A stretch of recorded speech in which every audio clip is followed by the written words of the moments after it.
ఓం శాంతి 22/1/2024 సాకార ఈశ్వరీయ మధుర మహావాక్యాలు. మధురమైన పిల్లలారా, మీరు సంపూర్ణ పావనంగా అవ్వాలి. అందువలన ఎప్పుడూ ఎవ్వరికీ దుఃఖం ఇవ్వకూడదు. కర్మేంద్రియాలతో ఏ వికర్మలు జరగరాదు. సదా తండ్రి ఆజ్ఞను పాటిస్తూ ఉండాలి. ప్రశ్న: రాతి నుండి పరశువేదిగా అనగా రాయి నుండి పారస్ బుద్ధి కలవారుగా కావటానికి యుక్తి ఏది? అలా అయ్యేందుకు ఏ జబ్బు విఘ్న రూపంగా అవుతుంది? జవాబు: రాతి నుండి పరశువేదిగా తయారయ్యేందుకు 1. నారాయణి నశ పూర్తిగా ఉండాలి. దేహ అభిమానము తొలగిపోయి ఉండాలి. ఈ దేహ అభిమానమే అత్యంత కఠినమైన వ్యాధి. ఎంతవరకు దేహి అనగా ఆత్మ అభిమానులుగా అవ్వరో అంతవరకు పరశువేదిగా తయారవ్వలేరు. అలా తయారయ్యే వారే తండ్రికి సహాయకారులుగా అవ్వగలరు. 2. సేవ కూడా మీ బుద్ధిని బంగారు బుద్ధిగా తయారు చేస్తుంది. అందుకొరకు చదువుపై పూర్తి గమనం ఉండాలి. రాతి నుండి పరశువేదిగా కావాలి అంటే 1. నారాయణి నశ, 2వది సేవ చేసినట్టయితే కూడా బుద్ధి బంగారుగా అవుతుంది అని బాబా చెప్తూ ఉన్నారు. ఓం శాంతి. ఆత్మిక పిల్లలను ఆత్మిక తండ్రి అప్రమత్తం చేస్తున్నారు. పిల్లలు, స్వయాన్ని సంగం యుగం వారిగా భావించండి. సత్యుగం వారిగా అయితే భావించలేరు కదా. బ్రాహ్మణులైన మీరు మాత్రమే స్వయాన్ని సంగం యుగ వాసులుగా భావిస్తారు. మిగిలిన వారందరూ స్వయాన్ని కలియుగంలోని వారిగా భావిస్తారు. సత్యుగానికి కలియుగానికి, స్వర్గవాసులకు నరకవాసులకు చాలా వ్యత్యాసం ఉంది.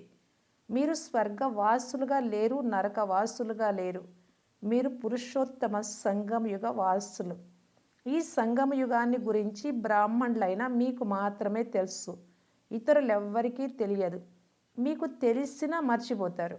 ఇప్పుడు దీనిని గురించి మనుషులకు ఎలా అర్థం చేయించాలి? వారైతే రావణుడి సంకెళ్లలో చిక్కుకొని ఉన్నారు. రామరాజ్యం అయితే లేనే లేదు. రావణుణ్ణి తగలబెడుతూ ఉంటారు. దీని ద్వారా ఇది రావణ రాజ్యం అని రుజువు అవుతుంది. రామరాజ్యం అంటే ఏమిటో, రావణ రాజ్యం అంటే ఏమిటో ఇది కూడా మీకు నెంబర్ వారుగా తెలుసు. తండ్రి సంగమ యుగంలో వస్తారు కనుక సత్యుగము కలియుగాలను కూడా ఇప్పుడే పోల్చి రెండింటికి వ్యత్యాసం తెలుపుతారు. కలియుగంలో ఉండే వారిని నరకవాసులు అని, సత్యుగంలో ఉండే వారిని స్వర్గవాసులు అని అంటారు. స్వర్గవాసులను పవిత్రులు అని, నరకవాసులను పతితులు అని అంటారు. అసలు మీ విషయాలే సాటి లేనివి. ఇప్పుడు మీకు ఈ పురుషోత్తమ సంగమ యుగమును గురించి తెలుసు. మనం బ్రాహ్మణులము అని ఇప్పుడు మీరు భావిస్తారు. వర్ణముల చిత్రం కూడా చాలా బాగుంది. ఈ చిత్రాన్ని చూపించి కూడా మీరు ఇతరులకు అర్థం చేయించగలరు. మనుషులు స్వయాన్ని నరకవాసులము అని, పతితులము అని, నిరుపేదలమని అర్థం చేసుకున్నట్లు వ్యత్యాసం తెలపాలి. ఇప్పుడు ఇది పురాతన కలియుగ ప్రపంచము అని, సత్యుగ స్వర్గం నూతన ప్రపంచమని చిత్రంలో వ్రాయాలి. మీరు నరకవాసులా లేక స్వర్గవాసులా? మీరు దేవతలా లేక అసురులా అని ప్రశ్నించాలి. మేము స్వర్గవాసులము అని ఎవ్వరూ చెప్పరు. కొంతమంది మేము స్వర్గంలో కూర్చొని ఉన్నాము అని భావిస్తారు సంపద ఉంటే. అరే, ఇది నరకం కదా, సత్యుగం ఎక్కడుంది? ఇది రావణ రాజ్యం, అందుకే రావణుణ్ణి తగలబెడతారు. వారి వద్ద కూడా చాలా జవాబులుంటాయి వ్యతిరేకంగా చెప్పడానికి. సర్వవ్యాపి అనే విషయంపై కూడా చాలా వాదిస్తారు. ఇప్పుడు ఇది నూతన ప్రపంచమా లేక పాత ప్రపంచమా అని పిల్లలైన మీరు స్పష్టంగా అడుగుతారు. ఈ విధంగా స్పష్టంగా రెండింటికి వ్యత్యాసం తెలిపించాలి. అందుకు చాలా మంచి తెలివి కావాలి. నేను నరకవాసన లేక స్వర్గవాసన అని మనుషులు స్వయాన్ని ప్రశ్నించుకున్నట్లు యుక్తిగా వ్రాయాలి. ఇది పాత ప్రపంచమా కొత్త ప్రపంచమా? ఇది రామరాజ్యమా లేక రావణ రాజ్యమా? మేము పాత కలియుగ ప్రపంచ నివాసులమా లేక నూతన ప్రపంచ నివాసులమా అని స్వయాన్ని ప్రశ్నించుకున్నట్లు హిందీలో వ్రాసి తర్వాత ఇంగ్లీషు, గుజరాతీ మీ భాషలలో అనువాదం చేయాలి. అలా వ్రాసినందున మనుషులు స్వయాన్ని మేము ఎక్కడ నివాసులము అని ప్రశ్నించుకోవాలి. ఎవరైనా శరీరాన్ని వదిలితే స్వర్గస్థులయ్యారు అని అంటారు. కానీ ఇప్పుడు స్వర్గం ఎక్కడుంది వెళ్ళటానికి? ఇప్పుడు ఇది కలియుగం, తప్పకుండా పునర్జన్మ కూడా ఇక్కడే తీసుకుంటారు కదా. స్వర్గము అని సత్యుగమును అంటారు, అక్కడికి ఇప్పుడే ఎలా వెళ్ళగలరు? ఇవన్నీ విచార సాగర మతనం చేయాల్సిన విషయాలు. ఈ విధంగా స్పష్టంగా వ్యత్యాసం వ్రాసి ఉండాలి. అందులో భగవాను వాచ అని ఇలా వ్రాయండి. ప్రతి ఒక్కరూ స్వయాన్ని నేను సత్యుగ రామరాజ్య నివాసిన లేక కలియుగ రావణ రాజ్య నివాసిన అని ప్రశ్నించుకోవాలి. బ్రాహ్మణులైన మీరు సంగమయుగ నివాసులు. మిమ్మల్ని గురించి ఇతరులెవ్వరికీ తెలియదు. మీరు ఇతరులందరికంటే భిన్నమైన వారు. మీకు సత్యుగము కలియుగముల గురించి యథార్థంగా తెలుసు. మీరు వికారి భ్రష్టాచారులా లేక నిర్వికారి శ్రేష్టాచారులా అని మీరు ప్రశ్నించవచ్చు. ఈ విషయాలతో ఒక పుస్తకం కూడా తయారు చేయవచ్చు. క్రొత్త క్రొత్త విషయాలు వెలికి తీయవలసి వస్తుంది కదా. వాటి ద్వారా ఈశ్వరుడు సర్వవ్యాపి కాదు అని మనుషులు అర్థం చేసుకోవాలి. మీరు వ్రాసిన ఈ విషయాలు చదువుకొని వారంతకు వారే లోపల ప్రశ్నించుకుంటారు. దీనిని ఇనుప యుగం అని అందరూ అంటారు. దీనిని సత్యుగ దైవీ ప్రపంచము అని ఎవ్వరూ అనలేరు. ఇది నరకమా లేక స్వర్గమా? ఇటువంటి ఫస్ట్ క్లాస్ వ్రాతలు వ్రాయండి. వాటిని చదివి మనుషులకు మేము వాస్తవంగా నరకవాసులము పతితులము అని, మాలో దైవీ గుణాలు లేవు అని వారంతకు వారే అర్థం చేసుకోవాలి. కలియుగంలో సత్యుగ వాసులు ఒక్కరు కూడా ఉండరు. ఈ విధంగా విచార సాగర మతనం చేసి వ్రాయాలి. ఎవరు చేస్తారో వారే అర్జునుడు. గీతలో అర్జునుడి పేరు ప్రస్తావించారు. ఇప్పుడున్న గీతలో పిండిలో ఉప్పు ఉన్నంత మాత్రమే నిజం ఉంది అని తండ్రి చెప్తున్నారు. ఉప్పుకు పంచదారకి ఎంత తేడా ఉంది? ఒకటేమో తీపిగా మరొకటేమో ఉప్పుగా ఉంటుంది. కృష్ణ భగవాను వాచ్ అని వ్రాసి గీతను ఉప్పుగా అంటే అసత్యంగా చేసేశారు. మనుషులు ఎంతగానో ఊబిలో చిక్కుకుపోయారు. పాపం వారికి జ్ఞాన రహస్యాల గురించి తెలియదు. భగవంతుడు జ్ఞానమును మీకు మాత్రమే వినిపిస్తారు. ఇతరులెవ్వరికీ జ్ఞానం గురించి తెలియనే తెలియదు. జ్ఞానమైతే చాలా సహజమైనది. అయితే ఇది భగవంతుడే చదివిస్తున్నారు అనే విషయాన్ని మర్చిపోతారు. టీచర్నే మర్చిపోతారు. వాస్తవానికి విద్యార్థులు తమ టీచర్ని ఎప్పుడు మర్చిపోరు. గడియ గడియ బాబా మేము మిమ్ములను మర్చిపోతున్నాము అని పిల్లలు అంటారు. మాయ తక్కువైనది కాదు అని బాబా చెప్తారు. మీరు దేహాభిమానులుగా అవుతారు. దాని వలన అనేక వికర్మలు పాపకర్మ తయారవుతుంది. వికర్మలు చేయని రోజు ఒక్కటి కూడా ఉండదు. మీరు చేసే ముఖ్యమైన వికర్మ పాపకర్మ ఏమిటి అంటే తండ్రి ఆజ్ఞని మర్చిపోవడం. మన్మనాభవ స్వయాన్ని ఆత్మగా భావించండి అని తండ్రి అందరికీ ఆజ్ఞాపిస్తున్నారు. ఈ ఆజ్ఞను పాటించకపోతే తప్పకుండా మీ నుండి వికర్మలే జరుగుతూ ఉంటాయి. చాలా పాపకర్మలు జరుగుతాయి. తండ్రి ఇచ్చే ఆజ్ఞ చాలా సహజమైనది మరియు చాలా కఠినమైనది కూడా. ఎంత కష్టపడినా మళ్ళీ మర్చిపోతారు. ఎందుకంటే అర్ధకల్పం దేహ అభిమానులుగా ఉన్నారు కదా. 5 నిమిషాలు కూడా యథార్థ రీతిగా స్మృతిలో కూర్చోలేరు. పూర్తి రోజంతా స్మృతిలో ఉంటే కర్మాతీత అవస్థ వచ్చేస్తుంది అని. అయితే ఇందులో చాలా కష్టం ఉంది అని తండ్రి అర్థం చేయించారు. ఆ భౌతికమైన చదువునైతే మీరు బాగా చదువుకుంటారు. చరిత్ర భూగోళము చదివే అభ్యాసం మీకు చాలా ఉంది. కానీ స్మృతి యాత్ర చేసే అభ్యాసం బొత్తిగా లేదు. స్వయాన్ని ఆత్మగా భావించి తండ్రిని స్మృతి చేయడం ఇది క్రొత్త విషయం. ఇటువంటి తండ్రిని చాలా బాగా స్మృతి చేయాలి అని వివేకము చెప్తుంది. రొట్టె ముక్కలు తినేందుకు కొంత సమయాన్ని కేటాయిస్తారు. అది కూడా బాబా స్మృతిలోనే తింటారు. ఎంత స్మృతి చేస్తే అంత పవిత్రంగా అవుతారు. చాలామంది పిల్లల వద్ద వడ్డీ లభించేటంత అధికంగా ధనం ఉంది. తండ్రిని స్మృతి చేస్తూ ఆహారం భుజిస్తూ ఉంటే చాలు. అయితే మాయ ఈ మాత్రం స్మృతి కూడా చేయనివ్వదు. కల్పక్రితం ఎవరు ఎంత పురుషార్థం చేశారు ఇప్పుడు కూడా అంతే చేస్తారు. సమయం పడుతుంది. ఎవరైనా త్వరగా పరుగు తీసి చేరుకోవాలి అని అనుకుంటే అది సాధ్యం కాదు. ఇప్పుడు చెప్పే విషయాలన్నీ బ్రహ్మబాబాలోకి వచ్చి చెప్పినటువంటి అప్పటి విషయాలు. వీరిలో 2 తండ్రులు ఉన్నారు. బ్రహ్మబాబాలు అనంతమైన తండ్రికి తమ స్వంత శరీరం లేనే లేదు. వారు ఇతనిలో ప్రవేశించి మాట్లాడతారు. కావున తండ్రి శ్రీమతమును అనుసరించాలి. దేహ సహితము సర్వధర్మాలను వదిలి స్వయాన్ని ఆత్మగా భావించమని తండ్రి పిల్లలైన మీకు శ్రీమతమునిస్తున్నారు. మీరు ఇక్కడికి ఎందుకు వచ్చారు? పవిత్రంగా కావటానికి.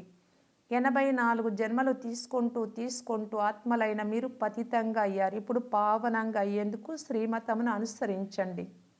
అప్పుడు మీ పాపాలు తొలగిపోతాయని తండ్రి గ్యారంటీ ఇస్తున్నారు.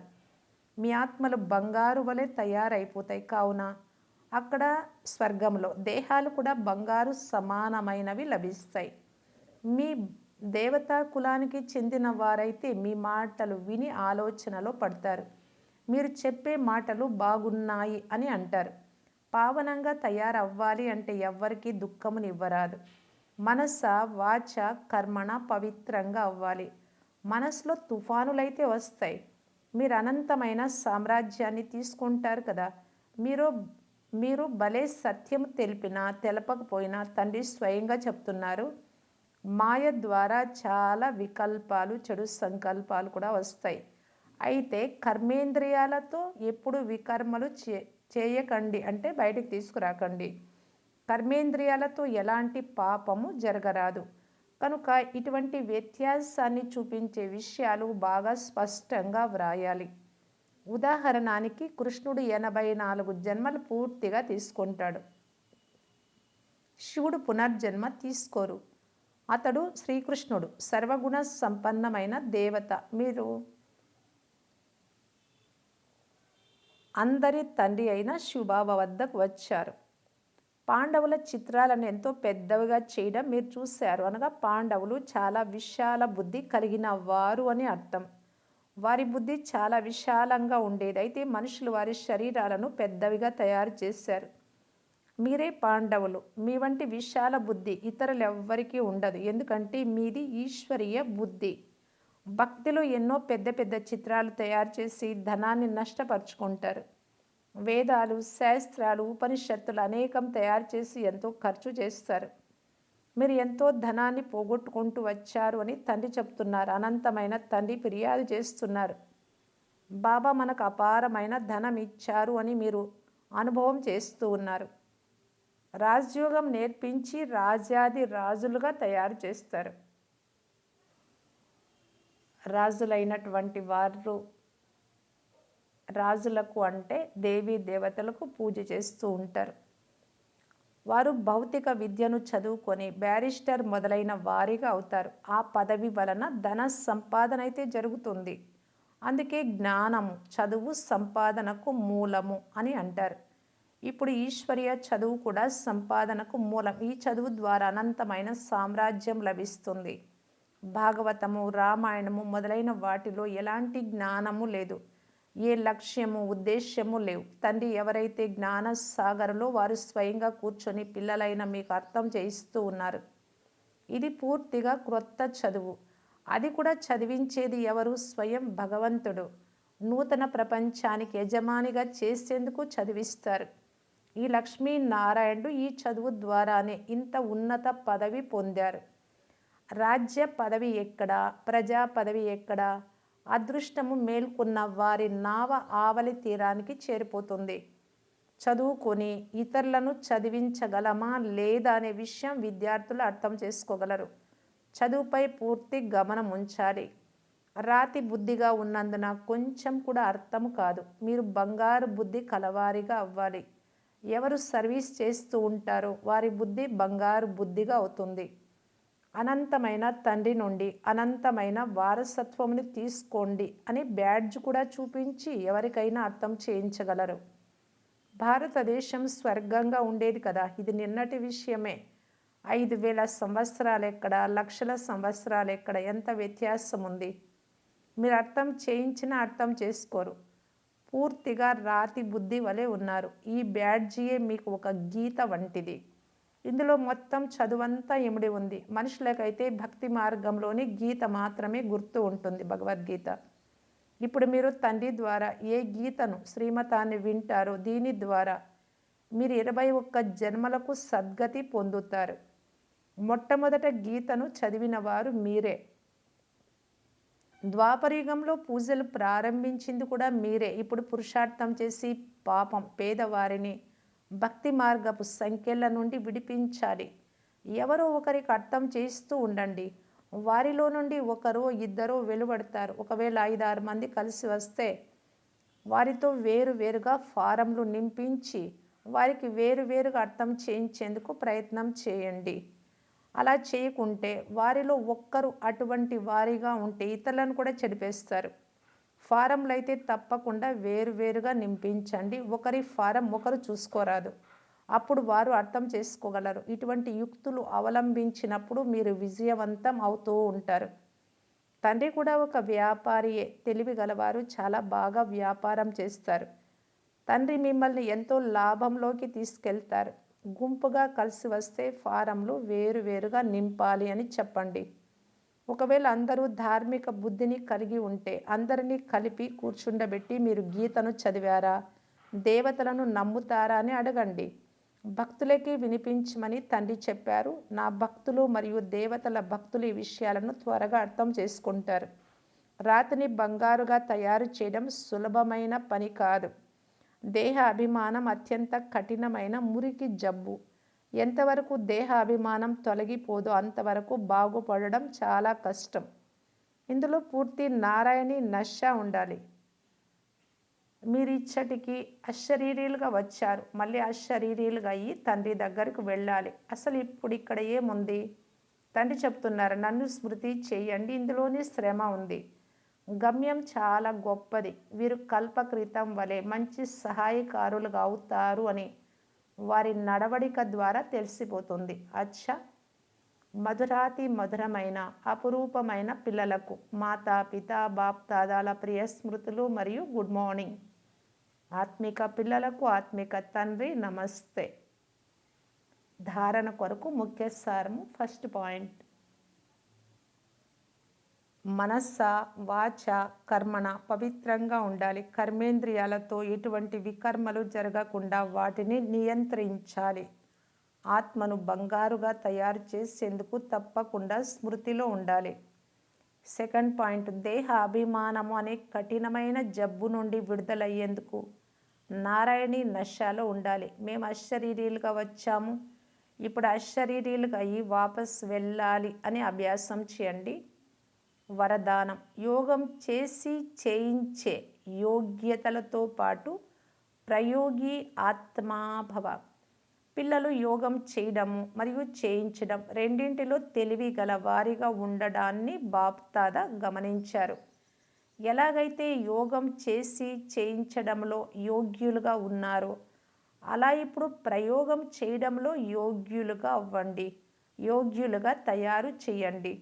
ఇప్పుడు ప్రయోగి జీవితం ఏదైతే వినిపిస్తూ ఉన్నారో దానిని ఆచరణలోకి తీసుకువచ్చేటటువంటిదే ప్రయోగి అంటే. దానికి ప్రయత్నం చేయాలి. అన్నిటికంటే ముందు సంస్కార పరివర్తనలో ఎంతవరకు ప్రయోగిగా ఉన్నాను అని చెక్ చేసుకోండి. ఎందుకంటే శ్రేష్ఠ సంస్కారమే శ్రేష్ఠ ప్రపంచాన్ని రచించుటకు పునాది. పునాది దృఢంగా ఉంటే ఇతర విషయాలన్నీ స్వతహాగా దృఢంగా ఉండనే ఉంటాయి. స్లోగన్, అనుభవి ఆత్మలు ఎప్పుడూ వాయుమండలము లేక సాంగత్య రంగు యొక్క ప్రభావంలోకి రారు. అవ్యక్త ఇషారా, అవ్యక్త సైలెన్స్ స్థితి ద్వారా డబల్ లైట్ ఫరిస్తా స్థితిని అనుభవం చేయటానికి బాప్దాదా తెలియజేస్తూ ఉన్నారు. సదా సంతోషము అనే ఊయలలో ఊగేవారు అందరి విఘ్నహర్తలుగా, విఘ్నాలను తొలగించే వారిగా, అందరి కష్టాలను సహజం చేసేవారిగా అవుతారు. అయితే దీనికోసం సంకల్పాలలో దృఢత మరియు స్థితిలో డబల్ లైట్గా ఉండాలి. నాది అంటూ ఏమీ లేదు, అంతా తండ్రిదే అని భావించాలి. మీపై బరువు ఉంటే అన్ని ప్రకారాలైన విఘ్నాలు వస్తాయి. నాదంటూ ఏమీ లేదు అంటే నిర్విఘ్నంగా తేలికగా ఉంటారు. ఓం శాంతి.